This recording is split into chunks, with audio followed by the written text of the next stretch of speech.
Hello दोस्तों, फिर से स्वागत है आपका नए सेशन में। हमने पिछले क्लास में क्या एसी और डीसी ड्राइव देख चुके थे।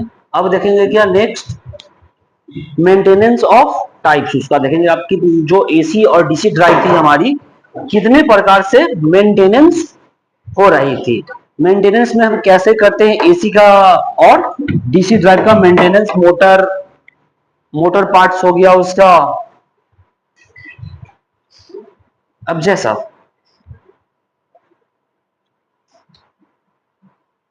अब टाइप्स ऑफ मेंटेनेंस की बात किया जाए, मेंटेनेंस का प्रकार की बात किया जाए तो दो प्रकार की होती है।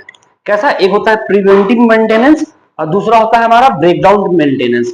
प्रिवेंटिव मेंटेनेंस बोला जाए, प्रिवेंटिव मेंटेनेंस यानी ये वह प्रकार की मेंटेनेंस होती है जो हमें सर्विसिंग मतलब जब हम ऑपरेट करते हैं उसी दौरान किया जाता है, जैसे डेली, वीकली, मंथली।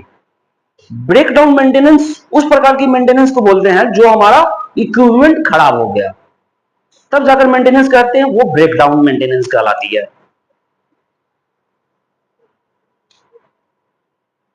अब देखिए प्रिवेंटिव मेंटेनेंस की बात देख कर ले। देखिए यह वह रख रखाव जो खराब होने से पहले किया जाता है। माने कोई भी इक्विपमेंट खराब होने से पहले हम उसका मेंटेनेंस करते हैं तो उसे हम प्रिवेंटिव मेंटेनेंस कहते हैं। अब इसका ऑब्जेक्टिव क्या होता है, इसका उद्देश्य क्या होता है, इसके बारे में देख ले। पहला, अवॉइड टू सडन फेल्योर, माने कोई भी इक्विपमेंट मेरा अचानक अगर खराब होने वाली है उससे अवॉइड किया जा सकता है, माने उस परेशानी को हम दूर कर सकते हैं। दूसरा क्या है, इंक्रीज मशीन ऑफ लाइफ, अगर कोई भी खराबी आने वाली हो अगर उसे हम पहले खत्म कर लें तो उस इक्विपमेंट का क्या होगा, लाइफ बढ़ जाएगा। सिंपल सा, अगर माउस माउस है, अगर इसमें कुछ खराबी आने वाली हो या सही ढंग से वर्क ना कर रहा हो तो इसका यूएसबी प्लग निकालकर फिर से हम इसे साफ कर धूल वगैरह हटाकर फिर से लगाते हैं तो क्या हो गया, मतलब मशीन खराब होने से पहले उसका हम मेंटेनेंस कर रहे हैं।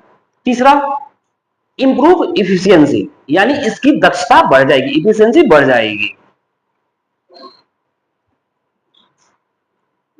अब सेम इसी प्रकार से आता है क्या, डीसी ड्राइव का प्रिवेंटिव मेंटेनेंस क्या होता है। पहला, डेली डेली मेंटेनेंस करेंगे, दैनिक जांच। अब उसमें कौन कौन सी प्रकार की आएगी वो देखेंगे। दूसरा क्या होता है मेरा, वीकली, यानी साप्ताहिक जांच करेंगे। हर वीक में एक दिन बना लेते हैं, संडे मंडे जो भी हो शेड्यूल के अनुसार। अगर आपको मंडे को मन है मंडे को करेंगे, संडे को मन है संडे को करेंगे। जनरली संडे को छुट्टी रखते हैं, इसलिए हम उससे पहले मशीन को ठीक कर लेते हैं ताकि मेरा आने वाला वीक प्रॉपर ढंग से मेरा चल सके। थर्ड वन, मंथली चेक करेंगे, यानी वैसा वैसा मेंटेनेंस कुछ हो जाता है जो सिर्फ मंथ में एक बार करने की आवश्यकता होती है। अब देखिए डेली मेंटेनेंस में मेरा क्या आ जाएगा, जैसे check of supply voltage. Daily क्या, मशीन चालू करने से पहले हम सप्लाई वोल्टेज को चेक करते हैं कितना आ रहा है सप्लाई पे। दूसरा, observation of noise and vibration, माने कोई भी मशीन ऑपरेट कर रहे हैं तो उसमें देखते हैं कोई हमिंग साउंड तो नहीं है ज्यादा एक्सपेंसिव या कोई अलग प्रकार का वाइब्रेशन, वो देखते हैं। तीसरा, उसका टेम्परेचर देखते हैं, मशीन मेरा हीट तो नहीं ना हो रहा है, अगर हीट हो रहा है तो उसका भी हम मेंटेनेंस करते हैं, उपाय करते हैं क्यों हो रहा है। सेकंड, वीकली में देखिए क्या क्या होता है। अब हाँ यहाँ देख सकते हो, जैसे कि ये क्या हो गया मेरा डेली का। अब ये मैकेनिक है, मैकेनिक टर्मिनल पे वोल्टेज देख रहा है ना, ये मेरा डेली का हो गया। सेकेंड वन देखा जाए, वीकली में क्या कर लेंगे, डस्ट। क्या, डस्ट फ्रॉम मोटर, अगर मोटर पर धूल आ गया तो कम से कम वीक में एक बार साफ कर लो ताकि उसका पुल्ली साफ वेडिंग जाम ना हो और प्रॉपर ढंग से चल पाए। सेकेंड वन देखा जाए, ब्रश और कम्यूटेटर। अब मान लो मेरा मोटर है तो उसको डेली तो हम खोल नहीं सकते, इसलिए वीक में एक बार कम्यूटेटर और ब्रश को भी चेक करते रहना चाहिए।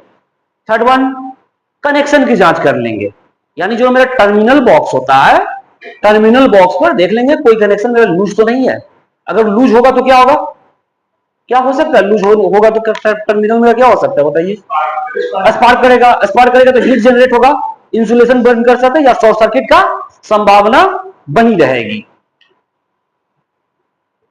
जैसा कि यहाँ देख सकते हो, अब ये जंक्शन बॉक्स है, यहाँ धूल है ना, इसको धूल साफ करने का किस में रखे हैं, वीकली।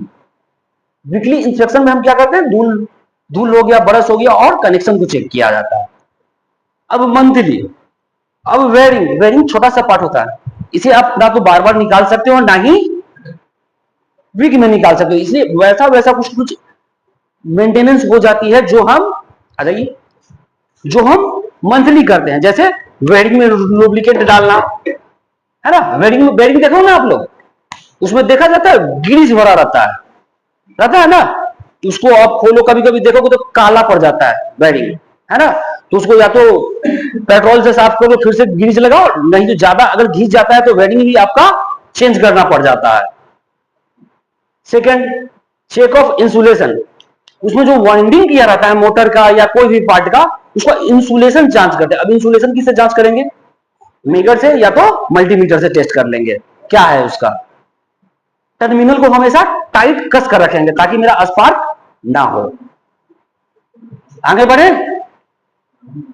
अनिशा, देखिए वेडिंग है, ग्रीस है यानी लुब्रिकेंट है, ये क्या कर रहा है? प्लेस कर रहा है। ये मेरा किस टाइप का मेंटेनेंस आ जाएगा? मंथली। यही आपको ऑब्जेक्टिव पूछ सकता है। अब यहां से क्या देगा? वोल्टेज की जांच, धूल की जांच करना, और ये बेरिंग में इंसुलेशन लगाना। अब इनमें से बताइए कौन मेरा मंथली प्रिवेंशन है, प्रिवेंटिव थर्ड है, यही ऑब्जेक्टिव रहेगा। समझ में आया अनिशा? इसी टाइप की ऑब्जेक्टिव रहेगी। अब प्रिवेंटिव मेंटेनेंस ऑफ क्या करेंगे? एसी ड्राइव का। अब एसी ड्राइव में क्या क्या हम प्रिवेंट कर सकते हैं उसका देखते हैं। डेली में, मैंने डेली में क्या? दैनिक, फिर वीकली इसमें भी देखेंगे, और लास्ट वन मंथली देखेंगे। मैंने इसमें भी वही होता है सेम जो हम डीसी में किए, डेली, वीकली, फिर मंथली करेंगे। अब डेली में क्या कर सकते हैं हम? डिस्प्ले की जांच करेंगे, है ना। एसी ड्राइव क्या था? डिस्प्ले वाला सिस्टम था, डिस्प्ले दिखाता था कैसे मेरा कितना वोल्टेज है डिस्प्ले पे, या कोई एरर है वो डेली शो करेगा। अब वॉशिंग मशीन, किसके यहाँ ऑटोमेटिक वॉशिंग मशीन है? ऑटोमेटिक वॉशिंग मशीन है ना, अगर उसमें मान लो डोर नहीं लॉक होता है तो कुछ ना कुछ एरर आता है, कुछ एरर भी डिस्प्ले करता है ना, वो देखेंगे हम डेली में। या मान लो पानी नहीं ले रहा है, पानी का नोज बंद किया हो तो उसमें क्या अलग टाइप का एरर आता है, वो सब डेली वाला होता है। अब फिर उसका ओवरलोड, स्पीड वगैरह हम डेली चेक करते हैं। वीकली में फैन को साफ रखेंगे, है ना। मान लो मेरा मोटर चल रहा है, ठीक, मोटर का मेरा पीछे का जो फैन होता है, क्यों दिया रहता है फैन? पंखी पीछे कूलिंग के लिए। अगर उसमें मान लो डस्ट आ जाएगा तो क्या होगा? रोटेट नहीं करेगा, प्लस उस पे जो एयर का कटिंग का स्लॉट रहता है ना, वो सही ढंग से प्रॉपर उसको मोटर पे नहीं आ पाएगा, इसलिए हम पंखी को भी साफ करते हैं। ठीक, वेंटिलेशन का चेक करेंगे। अब पुली तो लगा दिया वो पंखी, पंखी के बाद उसका कवर भी तो रहता है ना, जब मोटर चलता है तो धूल वगैरह भी जाता है उसमें, धूल से क्या होता है? उसका जो होल रहता है क्या हो जाता है? जाम हो जाता है ना, उसको भी हम साफ करेंगे। कब? वीक में कम से कम एक बार। अब मंथली में क्या आ सकता है आप लोग बताइए?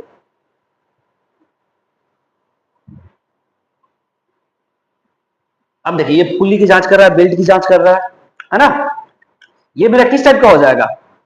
बेल्ट, ये डेली हो जाएगा, डेली डेली देखेंगे ना वर्क करने से पहले कि मेरा बेल्ट सही स्लॉट में है या नहीं है।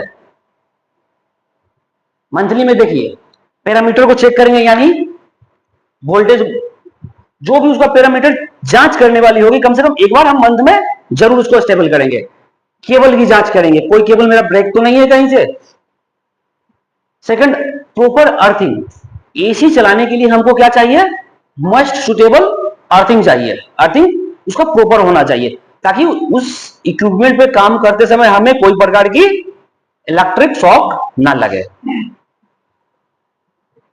देखिए ये मेरा टर्मिनल पे जांच कर रहा है ना। अब इसका एडवांटेज भी हो जाता है कुछ कुछ। सबसे पहला एडवांटेज क्या हो जाएगा? खराबी कम होती है, कोई भी मशीन पूर्णतः खराब होने, मतलब एकदम खराब होने से क्या हो जाता है? बच जाता है, समय रहते हम उसको बचा लेते हैं, लागत कम होती है। अब लागत कैसे कम होगी? जब मेरा मशीन खराब होगा ही नहीं तो ऑब्वियसली बात है कि मेरा कॉस्ट कम जाएगा और सुरक्षा भी बढ़ेगी। मान लो अगर बेरिंग में आप ग्रीज ना करो, बेरिंग जाम हो जाए तो क्या हो जाएगा, शॉक लगेगा, इंसुलेशन जलेगा उसका, है ना, आवाज करेगा, हमिंग आएगा, बहुत सारी हो सकती है। ये बहुत शॉर्ट में है, इसका ब्रीफ है। स्लाइड का डिजाइन कैसा लगा आप लोग को, है ना, ऐसा ही रखना है उधर। चलिए अब ब्रेक डाउन मेंटेनेंस देखेंगे, है ना। ब्रेक डाउन मेंटेनेंस कैसा होता है,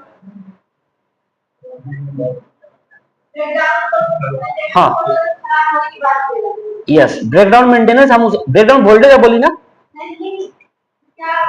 ब्रेकडाउन मेंटेनेंस, ब्रेकडाउन मेंटेनेंस हम उसे बोलते हैं जब इक्विपमेंट मेरा खराब हो गया उसके बाद उसका रिपेयरिंग चालू करते हैं, है ना।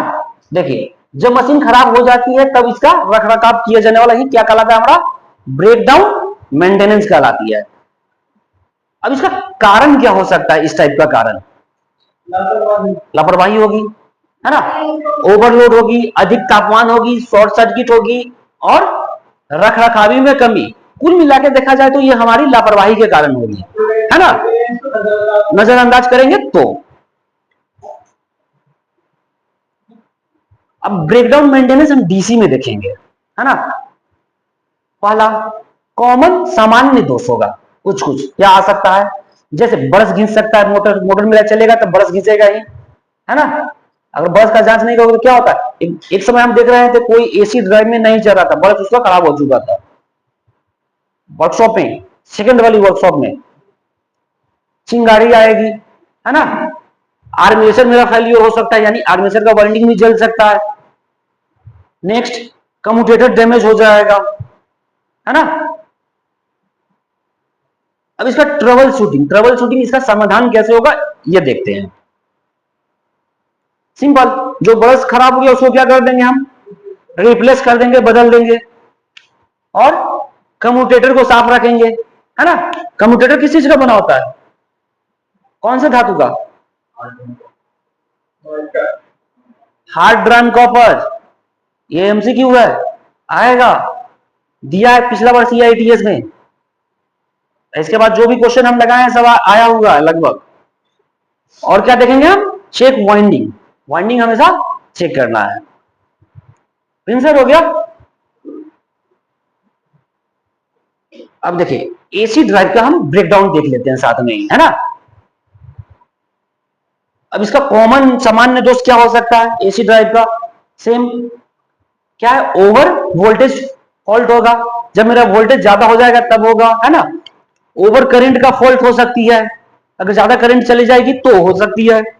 थर्ड ओवर हीटिंग के कारण हो सकता है, डिस्प्ले एरर के कारण भी हो सकता है। अगर मेरे डिस्प्ले पे एरर आ रहा है उसका हम समाधान नहीं कर पाए, मशीन फिर भी ऑपरेट कर रहे हैं तो क्या होगा, मेरा वो मशीन खराब हो सकती है ना। अब इसमें ट्रबल शूटिंग देख लेते हैं। सबसे पहले अगर कोई एसी ड्राइव में आ रहा है तो एक रीसेट बटन होता है ना, जिसे हम पुश करते हैं तो क्या हो जाती है, मेरा रीसेट, मशीन रीसेट हो जाती है, माने वो अपने आप को सब चीज अपने पहले के अनुसार एडजस्ट कर लेती है। वो करके देखेंगे, ठीक। फिर चेक द सप्लाई, सप्लाई की जांच करेंगे, अगर नहीं चल रहा है तो उसके बाद क्या करेंगे, उसका जो पैरामीटर होता है, कुछ जो गाइडलाइंस होता है उसके अनुसार फिर जांच करेंगे। अगेन रिप्लेस और फॉल्टी पार्ट, जो मेरा पार्ट खराब हो चुका है ना, उसको हम क्या करेंगे, रिप्लेस कर देंगे, तभी तो मेरा मशीन वर्क करेगी प्रॉपर। समझ में आ रहा, बहुत छोटे वर्ड में और सिंपल है, वो ज्यादा है। ये मेरा सेकेंड पार्ट खत्म हो गया, ठीक है। अब इसके बाद हम क्या देखेंगे, वोल्टेज स्टेबलाइजर, यूपीएस और इन्वर्टर के बारे में देखेंगे। इसमें सबसे पहले हम क्या देखेंगे, हम वोल्टेज स्टेबलाइजर। वोल्टेज स्टेबलाइजर क्या है आप लोग जानते हो, यूज तो किए होंगे पुराने समय में, अभी भी यूज कर रहे हो, कोई एनीवन बताइए। ठीक, तो इसके जो रेगुलेटर इसमें लगा होता है उसको बढ़ा के हम अपने घर में बिजली मतलब वोल्टेज बढ़ा सकते हैं, वोल्टेज अपने अनुसार एडजस्ट कर लेते हैं, है ना। और कोई, कहाँ थे आप लोग, ठीक है बेटे। और कोई वोल्टेज स्टेबलाइजर के बारे में? एक ऐसा स्टैटिक डिवाइस या ऐसा डिवाइस जो अप्लायंसेस को खराब होने से बचाता हो। बिल्कुल सही है, स्टेबलाइज करके। बिल्कुल सही है। देखिए हाँ, फ्लक्चुएशन होती है, डोमेस्टिक में हम लोग ज्यादा यूज करते हैं। बिल्कुल बिल्कुल जहां कभी फ्लक्चुएशन होती है, वोल्टेज अप डाउन ज्यादा होता है, तो या तो मैनुअली हो गएगा, मैनुअली करना पड़ेगा, या फिर ऑटोमेटिक भी आते हैं। बिल्कुल बिल्कुल वोल्टेज स्टेबल करके प्रोवाइड ताकि देखिए हाँ, देखिए वोल्टेज स्टेबलाइजर का मेनली काम क्या है? वोल्टेज को स्टेबल करना, है ना। फ्लक्चुएशन ज्यादा फ्लक्चुएशन न के बराबर हो। अगर ज्यादा बेटर हो क्या? जीरो हो, तभी तो वोल्टेज हम यूज करते हैं। अब एसी में वोल्टेज स्टेबलाइजर क्यों दिया जाता है? वी गार्ड का आप लेते हो, और कौन कौन सी कंपनी का लेते हो? एसी में स्टेबलाइजर क्यों लेते हो? एसी में जरा सा भी वोल्टेज फ्लक्चुएशन होता है तो क्या होता है? उसका कंप्रेसर खराब हो जाता है। इसलिए सब कहता है कि आप स्टेबलाइजर लगाओ एसी में, है ना। फ्रिज में अभी के समय में, अभी तो आगे ऐसे ऑटोमेटिक फ्रिज आ गया, रेफ्रिजरेटर। इससे पहले की, अभी से ज्यादा 1 से 2 साल पहले चले जाए तो उस समय हम स्टेबलाइजर यूज करते थे रेफ्रिजरेटर में भी, क्योंकि उसमें का जो मोटर होता है वो भी जलने की कंडीशन में रहता था, है ना। और सबसे बड़ी बात, कितने लोग गांव से बिलोंग किए हो? रात के समय वोल्टेज का क्या हाल होता है? क्यों? शाम के समय क्यों?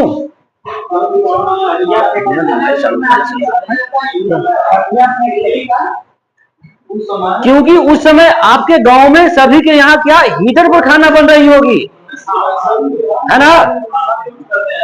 बिल्कुल, हम भी यूज करते हैं, अभी भी कर रहे हैं। मगर आप लोग गप क्यों कर रहे हो? मगर हीटर यूज करिए, हीटर यूज करिए। अगर आपका हीटर कितना है? 150 वाट का है, तो उससे ज्यादा का कनेक्शन रखो आप, है ना। मेरे यहाँ 4 किलोवाट का है, हम आराम से हीटर यूज कर रहे हैं, कोई प्रॉब्लम नहीं है, बिल पे कर रहे हैं उसका। हीटर यूज करना गुनाह नहीं है ना। अगर हीटर तब यूज करिए जब उतना क्या, हाँ, नहीं नहीं नहीं, आप उतना का कनेक्शन रखिए बस। चलिए, बिल्कुल। अब आगे बढ़ते हैं, वोल्टेज स्टेबलाइजर, है ना। ओवरव्यू हम लोग देख लिए क्या होता है वोल्टेज स्टेबलाइजर, क्या काम है उसका, है ना। वोल्टेज स्टेबलाइजर एक ऐसा उपकरण है जो इनपुट वोल्टेज को बदलकर आउटपुट में क्या करता है? स्टेबल रखता है ना, स्थिर रखता है, यानी स्टेबल रखता है। अब इसका वर्किंग प्रिंसिपल देख लेते हैं थोड़ा सा। यह पूरा क्या कर रहा है? देखिए, सेंस इनपुट वोल्टेज फ्लक्चुएशन, क्या किया? स्टेबलाइजर फ्लक्चुएशन को सेंस किया कि इसमें थोड़ा सा फ्लक्चुएशन हो रहा है। कभी भी आप सबमर्सिबल मोटर है या वोल्ट मीटर, इसको आप प्रेस किए हो वोल्ट मीटर को, हल्का सा एरर आते रहेगा, डिफ्लेक्शन शो करेगा, आएगा ना। नहीं तो आप डिजिटल वाले ले लो, उस पर शो करेगा। फिर उसमें क्या रहता है? ट्रांसफार्मर रहता है, टैपिंग किया हुआ, यानी ऑटो ट्रांसफार्मर बोल सकते हो आप उसको, है ना। या सर्वो मोटर भी हम यूज करते हैं स्टेबलाइजर में। अब स्टेबलाइजर क्या करेगा? या तो वोल्टेज को इंक्रीज करेगा या तो डिक्रीज करेगा। वर्किंग प्रिंसिपल यही है इसका।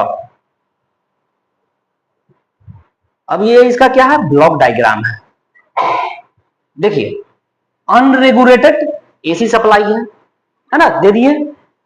अब यहाँ कुछ सर्किट है लगा हुआ आपका, है ना। अब यहां से देखिए, कुछ कुछ कुछ स्टेबलाइजर में क्या होता है? बाईपास स्विच भी रहता है ना, पीछे लगा हुआ। आप बाईपास कर सकते हो, मान लो आपका स्टेबलाइजर सही से सेंस नहीं करता, बाईपास कर लो, नहीं तो आप इधर से आ जाओ। एसी को रेगुलेट करेगा, डीसी करेगा, फिर यहाँ ये पार्ट आप छोड़ो, है ना, इधर से इधर लोड दे दो, ठीक। ये आपका बेसिक डायग्राम है। अब इसका हम प्रकार देख लेते हैं। हाँ बोलिए।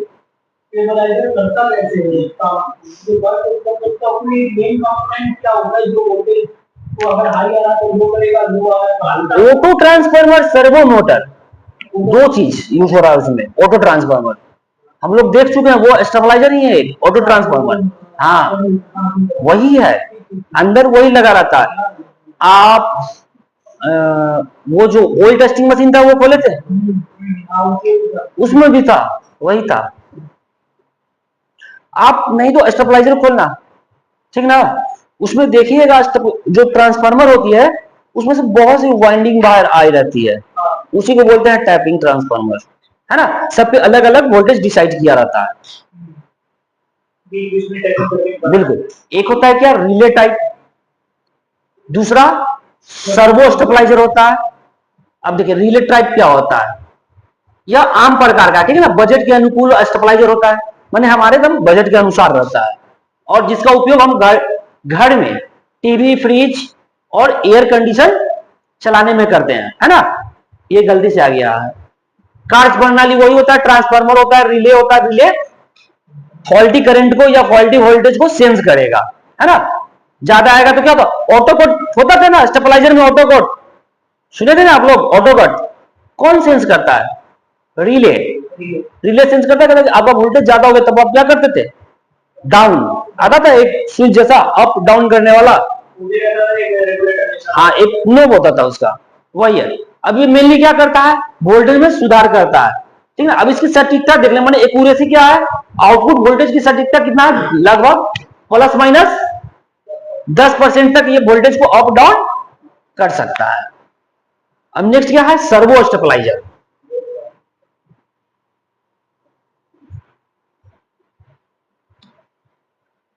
देखिए सर्वो स्टेबलाइजर क्या है, अभी के समय में यूज किया जाने वाला स्टेबलाइजर है ना, और ये बहुत सटीक वोल्टेज देता है, जो मेरा चाहिए वही प्रोवाइड करता है ना। अब इसमें कार्य प्रणाली में देख लें, सर्वो मोटर रहता है इसमें, है ना। ऑटो ट्रांसफार्मर, यानी ऑटो ट्रांसफार्मर को वैरिएक भी बोलते हैं, वो रहेगा, उपयोग करेंगे वोल्टेज को उतार चढ़ाव, है ना, मोटर के अनुसार। जो सर्वो मोटर है उसी से हम कंट्रोल करते हैं, आर्मेचर को आप मूव करोगे नोब के जरिए तो वोल्टेज अप या डाउन होगा, करेंगे तो, है ना। अब इसमें देखिए ट्रूटी कितना होता है, कितना, प्लस माइनस 1%। अच्छा कौन है मेरा, सर्वो टाइप स्टेबलाइजर, है ना। अब इसकी विशेषता देख लो, अब ये यूज कहां हो रहा है ये तो देख लो, क्या है, संवेदनशील, मतलब वो सेंसिटिव है, बहुत अच्छा है। कहां यूज करेंगे हम, महंगे इक्विपमेंट में यूज करेंगे, जैसे सीएनसी मशीन, मेडिकल में, मेडिकल का इक्विपमेंट आप देखोगे तो बहुत महंगा महंगा आता है, उस जगह ये स्टेबलाइजर यूज होता है मेरा। और प्रिंटिंग मशीन है, पूरे घर का मेन सप्लाई जहां से दिया जाता है उस जगह भी आप यूज कर सकते हो, है ना। अब देखिए विशेषता, रिले टाइप की तुलना में थोड़ा महंगा होता है और अधिक टिकाऊ होता है।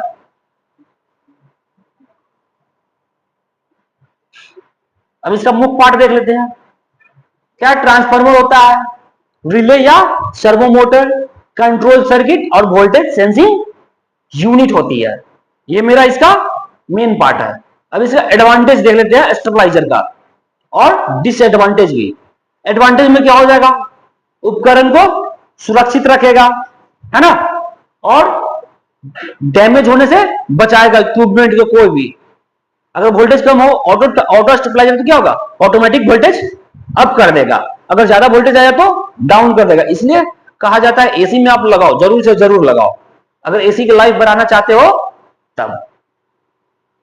आयु बढ़ा दिया, है ना। डिसएडवांटेज देखा जाए, इसमें बैकअप, पावर बैकअप नहीं होता, जो मेरा यूपीएस कर लेता है। यूपीएस भी एक प्रकार का स्टेबलाइजर के रूप में ही काम कर लेते हैं। और क्या है, can not work without supply, जब तक इसमें हम सप्लाई दे रहे हैं तभी तक ये वर्क करेगी, नहीं तो। थैंक यू, अच्छा लगा तो सेशन को लाइक करें, सब्सक्राइब करें, है ना।